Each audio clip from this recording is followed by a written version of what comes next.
আসসালামু আলাইকুম। আমি Nazmun Nahar. Welcome to Nazmun Nahar blog. আপনারা সবাই কেমন আছেন? আমি আলহামদুলিল্লাহ ভালো। দেশ ও দেশের বাইরে যে যেখান থেকে আমার ভিডিওটা দেখতে পাচ্ছেন সবাইকে নাজমুন নাহার ব্লগে স্বাগতম। আজকে আপনাদের সাথে শেয়ার করতে যাচ্ছি রেস্টুরেন্ট স্টাইলের চাউমিন বানানোর রেসিপি। এটা এত মজার হয় যে আপনারা একবার খেলে বারবার খেতে মন চাইবে, এবং আমার এই রেসিপিটা দেখে আপনারা যদি বানিয়ে নেন তাহলে বাচ্চা থেকে বড় সবাই পছন্দ করবে। তাহলে চলুন এবার রেসিপিটা শুরু করা যাক। প্রথমে আমি এখানে লম্বা লম্বা নুডলসগুলো নিয়ে নিয়েছি এবং এগুলোকে ভেঙে নিয়েছি। আর এদিক দিয়ে আমি একটা পাতিলে পানি বসাই দিছি এবং একটু তেল আর লবণ দিয়ে দিলাম। পানিটা সামনে একটু ফুটে উঠছে আর আমি এদিক দিয়ে নুডলসগুলো দিয়ে দিলাম। যেহেতু চাউমিনটা নুডলস দিয়ে তৈরি করা হয় সেই জন্য নুডলসে বলতেছি। এখন নুডলসগুলো ভালো করে নেড়ে রেখে দিব, সিদ্ধ হওয়া পর্যন্ত অপেক্ষা করব। আপনারা দেখতে পাচ্ছেন আমার নুডলসগুলো এদিক দিয়ে সিদ্ধ হয়ে গেছে। এখন আমি এগুলাকে একটা জাঞ্জুরের মধ্যে ঢেলে নিলাম, আবার একটু পানি দিয়ে একটু ওয়াশ করে নিয়েছি যেন একটু ঝরঝরা থাকে তার জন্য। আর চাউমিন রান্না করার জন্য আমার যে যে উপকরণগুলো লাগবে এগুলো এখানে আমি কেটে নিয়েছি। এখানে আমি ক্যাপসিকাম, আলু, গাজর, পাতাকপি এগুলো ভালো করে কুচি করে নিয়েছি। আর ওদিক দিয়ে পেঁয়াজ, মরিচ, টমেটো আর একটু আদা কুচি করে নিয়েছি। আপনারা অবশ্যই আদা কুচিটা ফার্স্টে তেলের মধ্যে দিয়ে ইউজ করবেন, তাহলে ফ্লেভারটা অনেক ভালো আসে। আর এখানে 2টা ডিম নিয়ে নিছি। আর এদিক দিয়ে আমি একটা পাতিল চুলায় বসাই গরম করে তেল দিয়ে দিছি, যদিও এটা স্কিপ করে গেছি। আর তেলের মধ্যে আমি একটু দিয়ে দিলাম কুচি করা রাখা আদা কুচি এবং পেঁয়াজ কুচি। এগুলো দিয়ে ভালো করে নেড়ে নিছি। এখন একটু ভাজা হওয়া পর্যন্ত আমি অপেক্ষা করব।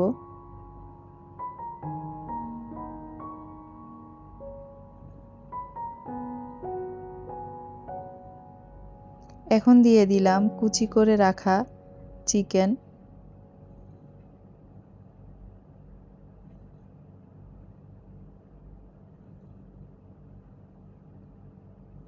এদিক দিয়ে চিকেনটাকে আমি পেঁয়াজ এবং আদার সাথে ভালো করে মিক্স করে নেড়ে নিছি। দিয়ে দিলাম পরিমাণ মতো একটু লবণ। এখন ভালো করে মিক্স করে নেড়ে নিব। আর এই চাউমিনটা এত মজার হয় খেতে, আপনারা অবশ্যই একদিন ট্রাই করবেন। এখন আমি ঢাকনা দিয়ে রেখে দিব। চিকেনগুলো একটু ভাজা হওয়া পর্যন্ত অপেক্ষা করব।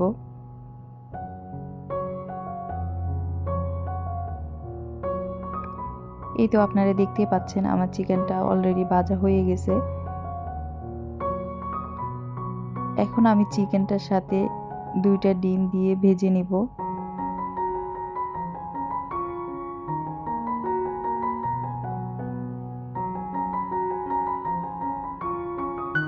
এখন ডিমটাকে ভালো করে চিকেনের সাথে মিক্স করে ভেজে নিব।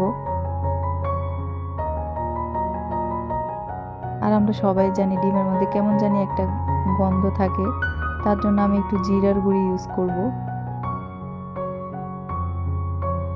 যেন ফ্লেভারটা ভালো আসে। দিয়ে দিলাম জিরার গুঁড়ো, যা সামান্য পরিমাণ, বেশি না।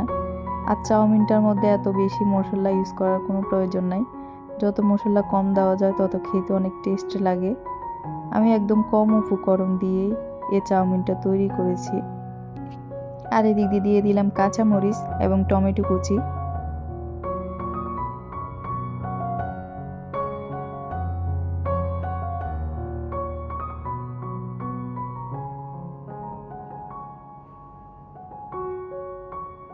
দিয়ে দিলাম সামান্য একটু লবণ যেন টমেটোটা গলে যায় তার জন্য।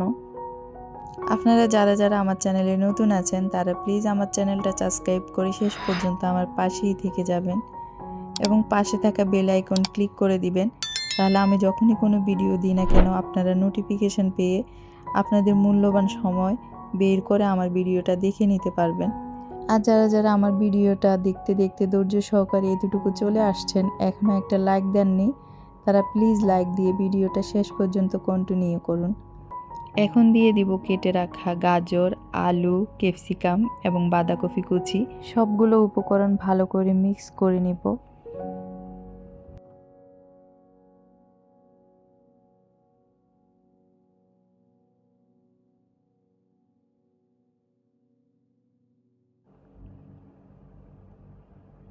এখন দিয়ে দিলাম একটু সয়া সস।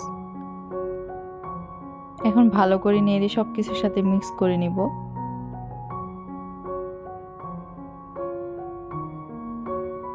আর দিয়ে দিলাম এখানে টমেটো সস। আর এই চাউমিনের সবচেয়ে ইম্পর্টেন্ট সেটা হচ্ছে আপনার সয়া সস এবং টমেটো সস। এই দুইটা দিলে অনেক বেশি ক্রিমি এবং খেতে অনেক বেশি ভালো লাগে।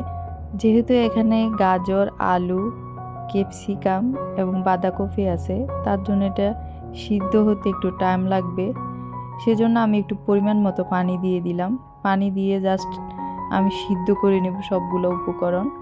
এখন ঢাকনা দিয়ে ঢেকে রেখে দিব। সিদ্ধ হওয়া পর্যন্ত আমি অপেক্ষা করব। আর সেই পর্যন্ত সবাই অবশ্যই আমার ভিডিওটা কন্টিনিউ করুন। এই তো আপনারা দেখতেই পাচ্ছেন কালারটা অনেক সুন্দর আসছে।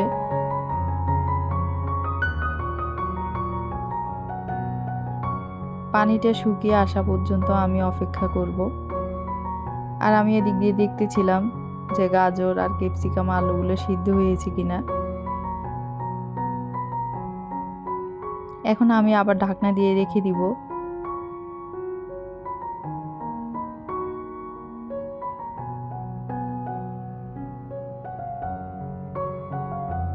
এই তো আমার সবগুলো উপকরণ সিদ্ধ হয়ে গেছে এবং পানিটাও শুকিয়ে আসছে। এখন আমি দিয়ে দিলাম সিদ্ধ করে রাখা নুডলসগুলো। এখন ভালো করে সবগুলো উপকরণের সাথে নুডলসগুলো মিক্স করে নিব।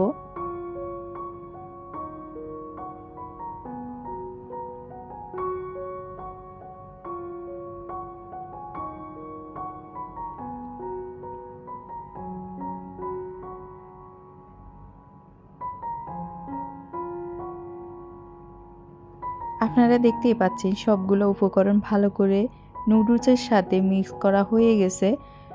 এখন আমি ঢাকনা দিয়ে ঢেকে রেখে দিব যেন সবগুলো উপকরণ ভালো করে নুডলসের মধ্যে মিক্স হয়ে যায়।